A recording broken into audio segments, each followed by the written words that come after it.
Class 9 lecture number 26 गज़ल number 4 हमारी चल रही है बहादुर शाह ज़फ़र की गज़ल, जिसके हम 4 अशार कर चुके हैं। 5वें शेर की तशरीह है हमारी लेक्चर 26 में। तशरीहात में मैं थोड़ी सी आपको चेंजिंग करवा के उसके बाद इसकी लर्निंग बता रही हूँ। जो बच्चे एज़ इट इज़ कर रहे हैं फिर उनके लिए देखेंगे फिर क्या करते हैं। कोशिश करें कि सब स्टूडेंट्स जो हैं 9th क्लास के तशरीहात के लिए ज़रूर अपने लेक्चर्स को अटेंड करें, ताकि इसमें जो चेंजिंग की हुई है वो आप उससे अवेयर हो सकें। शेर नंबर 5 देखें। दिन ज़िंदगी के ख़त्म हुए, शाम हो गई, फैला के पाँव सोएंगे कुंजे मज़ार में। गज़ल की जब हम तशरीह शुरू करते हैं तो पहले हेडिंग देते हैं शायर का नाम की हेडिंग देंगे बहादुर शाह ज़फ़र। इसके बाद तशरीह की हेडिंग दी हुई है, उसको कट करके मफ़हूम लिखा हुआ है। मफ़हूम आप लिखेंगे इसका, ज़माने का सितम रसीदा इंसान। सितम रसीदा यानी दुखों का सताया हुआ इंसान मौत के साए में पनाह ढूंढता है। बहादुर शाह ज़फ़र ने ज़िंदगी में बहुत से दुख और परेशानियां झेली हैं, यानी बहुत दुख और परेशानियां बर्दाश्त की हैं। खुशी के बहुत कम लम्हात उनकी ज़िंदगी में आए हैं। मुसलसल दुखों के हाथों इस कदर गमज़दा हो चुके हैं कि मौत ही उन्हें निजात दहिंदा नज़र आती है। निजात दहिंदा यानी निजात देने वाली। यहाँ पे जो शेर है, मौत कितनी ही संगदिल हो फराज ज़िंदगी से तो मेहरबान होगी, इसको कट किया हुआ है और इसके ऊपर स्टार मार्क किया हुआ है। जैसे कि पहले मैंने आप लोगों को आगे शेर ऐड करवाए हैं, यहाँ पर भी ऐसे ही होगा। तो मफ़हूम इतना हमारा कंप्लीट हो गया, निजात दहिंदा नज़र आती है। अगर आपको लगे कि ये मफ़हूम बहुत लंबा हो गया है तो इसमें से एक सेंटेंस निकाल दें। खुशी के बहुत कम लम्हात उनकी ज़िंदगी में हैं, ये आप उसको निकाल भी सकते हैं कि उन्होंने परेशानियां झेली हैं, मुसलसल दुखों के हाथों इस कदर गमज़दा हो चुके हैं कि मौत ही ने निजात दहिंदा नज़र आती है। सेंटर वाला जुमला जो है वो आप कट कर सकते हैं। तशरीह की हेडिंग दें, बहादुर शाह ज़फ़र आखिरी मुग़ल ताजदार थे जिन्हें नाकाम जंग आज़ादी के बाद इंतहाई बुरे हालात का सामना करना पड़ा। अंग्रेज़ों ने मुजाहिदीन की सरपरस्ती करने के जुर्म में उन पर और उनके रिश्तेदारों पर वो मज़ालिम ढाए जिसकी मिसाल नहीं मिलती। अंग्रेज़ों ने बहादुर शाह ज़फ़र को न सिर्फ तख्त व ताज से महरूम कर दिया, बल्कि लाल किले से जिलावतन करके रंगून बर्मा भेज दिया, जहाँ उन्होंने अपनी ज़िंदगी के आखिरी दिन नहायत कसम पुरसी के आलम में गुजारे। कसम पुरसी, बेचैनी। ये गज़ल भी रंगून के ज़िंदान में बैठकर लिखी गई। ये वो पैराग्राफ है जो एज़ इट इज़ तमाम तशरीहात में आ रहा है। तशरीह 1 से लेके अब तक यही पैराग्राफ आता रहा है और उम्मीद है कि आपको बहुत अच्छे से याद हो गया होगा। बहादुर शाह ज़फ़र की तमाम ज़िंदगी गम और अलम में गुजरी। अब जो ऊपर वाली लाइन है ना, वो आप यहाँ पर ऐड कर सकते हैं। खुशी के बहुत कम लम्हात उनकी ज़िंदगी में आए, वो आप यहाँ पर ऐड कर लें। और फिर उम्र के आखिरी दिन तो उन्हें गिन गिन कर गुजारने पड़े, खुसूसन वो दिन जब उन्हें काल कोठरी में बंद कर दिया गया।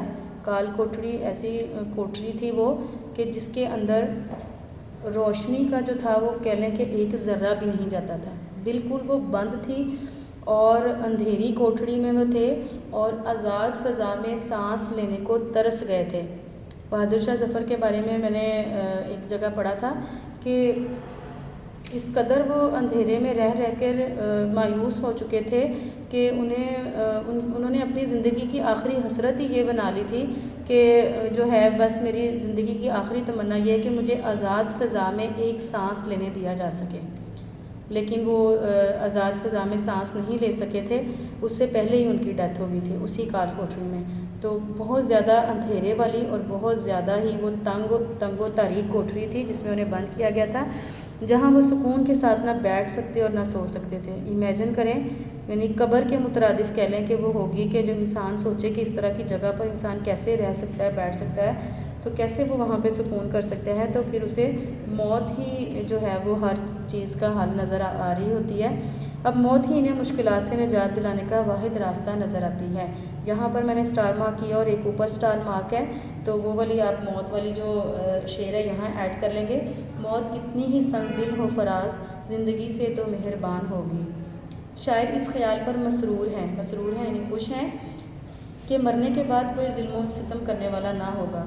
कब्र में कम अज़ कम पाँव फैला कर सो सकूँगा। यही एहसास उनके लिए इतना खुशकुन है, यानी उनको बहुत ज़्यादा खुश कर देने वाला है कि वो मौत को खंदा पेशानी से गले लगाने के लिए तैयार हैं।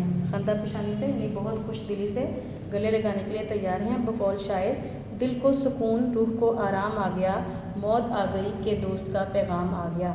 میں نے آپ کو پہلے بھی ایک بات بتائی ہے کہ چونکہ ٹاپک ایک ہی ہے اس غزل کا، سارے اشعار جو ہیں بہادر شاہ ظفر اپنی جیل کی زندگی کی عکاسی کر رہے ہیں اشعار میں، تو آپ پچھلا میٹیریل اس میں ایڈ کر کے مکس کر کے اس کو تھوڑا لینتھی کر سکتے ہیں۔ اب یہاں پر وہ پیراگراف بالکل بھی نہیں ہے کہ جس میں ان کے وہ بتایا ہوا کہ ان کی اولاد کو پہ بہت زیادہ ظلم و ستم کیے گئے، ان کے نواسوں اور پوتوں کے سر قلم کر دیے گئے، انہیں تخت و تاج سے محروم کر دیا گیا۔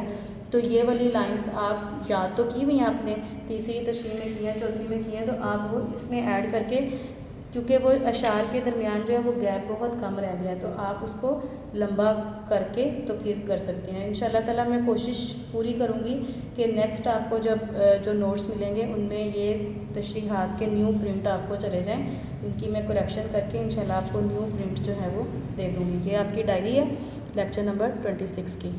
تشریح نمبر 5 پوری کو یاد کریں اور اس میں جو چینجنگز کیے ہیں اس کے مطابق اور پھر اس کو لکھ کے دیکھیں، اور لکھنے کے لیے 10 منٹس کا ٹائم آپ کو دیتی ہوں میں کہ 10 منٹ میں اپنی پوری تشریح کو لکھ کے دیکھا کریں اور اس کو چیک کیا کریں، پھر اس کو ٹیلی کیا کریں، مشکل الفاظ دیکھا کریں۔